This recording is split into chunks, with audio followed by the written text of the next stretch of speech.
সালামু আলাইকুম, আমি নাইম দক্ষিণ কোরিয়া থেকে সবাইকে স্বাগত জানাচ্ছি আমার ইউটিউব চ্যানেল নাইমিলিতে। যদি চ্যানেলটা ভালো লাগে তাহলে সাবস্ক্রাইব করে পাশে থাকা বেল আইকনটা ক্লিক করে রাখুন।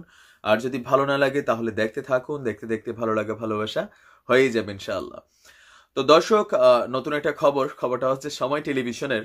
আর পাশাপাশি ফেসবুকে অনেকে এই খবরটাকে আবার একটু মুখরোচক করে ছেড়েছেন, বিশেষ করে যারা আইডিসিআর এর প্রতি বা আইডিসিআর এর যিনি প্রধান আছেন, যিনি আমাদেরকে নিয়মিত প্রেস ব্রিফিং করে শোনান, ডাক্তার মির্জাদি সেব্রিনা ফ্লোরা, তার সম্পর্কে কয়েকটা পোস্ট আসছে ফেসবুকে, অনেকে দেখেছেন, অনলাইন অনেক পত্রিকা খবর দিচ্ছে যে ডাক্তার সেব্রিনা ফ্লোরা মির্জাদি তিনি আসলে করোনা আক্রান্ত হয়ে কোয়ারেন্টাইনে আছেন। এখন বিষয়টা কতটুকু সত্য বা মিথ্যা, তো যদি আমরা তথ্যভিত্তিক কথা দেখি, পত্রিকার নিউজগুলোর উপরে আমাদেরকে ডিপেন্ড করতে হয়।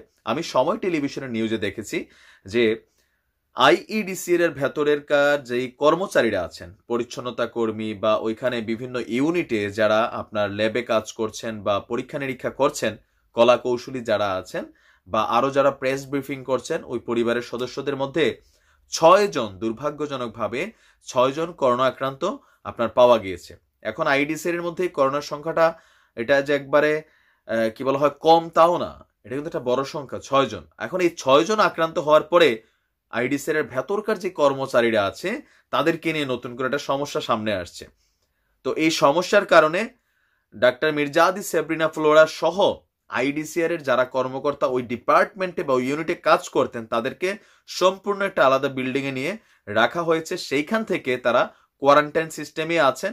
পাশাপাশি তারা তাদের কাজকর্মগুলা বন্ধ করেন নাই, তারা নিয়মিত কাজ করে যাচ্ছেন সেই জায়গা থেকেই। আর ডাক্তার মির্জাদি সেব্রিনা ফ্লোরার যে বক্তব্য সেটা হচ্ছে যে তিনি দাবি করেছেন যে তিনি আসলে করোনায় আক্রান্ত না। সময় টেলিভিশনের নিউজ। তবে আমরা জানি যে যখন কোনো ব্যক্তিকে কোয়ারেন্টাইনে রাখা হয় বা নেওয়া হয় বা যাওয়া হয়, বেসিক্যালি আপনার দেখা গেছে যে হয়তো কোনো উপসর্গ আছে কিনা এটা 14 দিনের মধ্যে প্রকাশ পায়। তো আমরা দোয়া করবো ইনশাআল্লাহ, শত্রুর জন্যই হোক বা মিত্রের জন্যই হোক, এই মুহূর্তে করোনা একটা মহামারী, এই মহামারী তো একা মরে না, 10 জনের মাইরা ফেলে।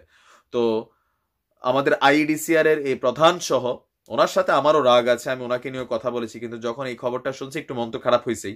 সো আমরা চাই না আমাদের এই মানুষগুলা দেশেরই মানুষ, বাঙালি, ঠিক আছে, রাগের জায়গায় রাগ, বকার সময় বকমু, বাট তাদের এই বিপদের সময় যে আমরা দোয়া করি তারা যেন করোনায় আক্রান্ত না হয়, বা আইডিসিআর এর ভেতরকার যে মানুষগুলা নিয়মিত কাজ করে যাচ্ছেন নিজের জীবন রিস্ক নিয়ে, আলহামদুলিল্লাহ, আল্লাহ যেন তাদেরকে রক্ষা করে, সেই দোয়া আমরা করব।